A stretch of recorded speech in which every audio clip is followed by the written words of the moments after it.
31节的感动时刻，教大家怎么样用客庄在地食材做料理。今天的主角是苗栗的桂竹笋，每年4到5月是盛产的季节。苗栗的桂竹笋鲜甜又多纤维，拿来煮汤，汤头鲜甜鲜美。今天我们要请诗坛的社区妈妈教大家制作美味的桂竹笋。今天要带你一块好好品尝。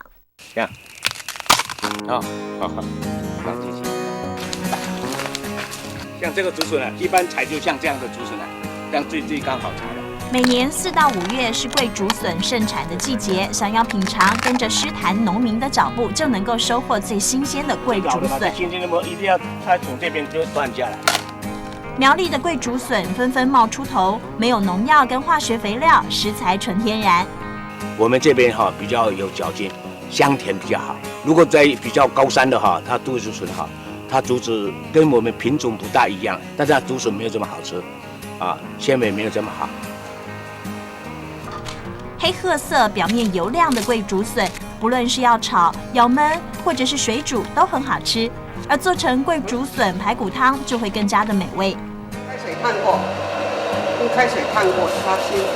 剥壳之后的桂竹笋还是翠绿色的，要下锅穿烫杀青，去除涩味再料理。泡水一下，就可以煮掉涩味，对不对？那个涩味。再把桂竹笋放入高汤内熬煮，加入排骨，让汤头更香浓。要提味，客家福菜则是不可或缺的材料。竹笋的香味还有福菜的香味混合在一起的话，就非常搭配。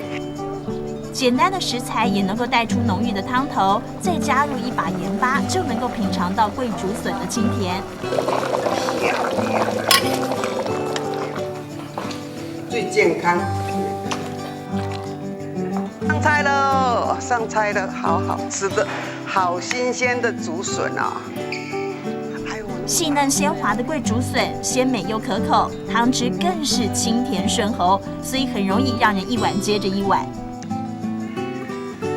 不是产季想要吃桂竹笋也没有问题，刚摘采的桂竹笋经过了蒸熟、杀青，没有加防腐剂，立刻封存，真空包装，让民众无时无刻都能够有美味的桂竹笋料理上桌。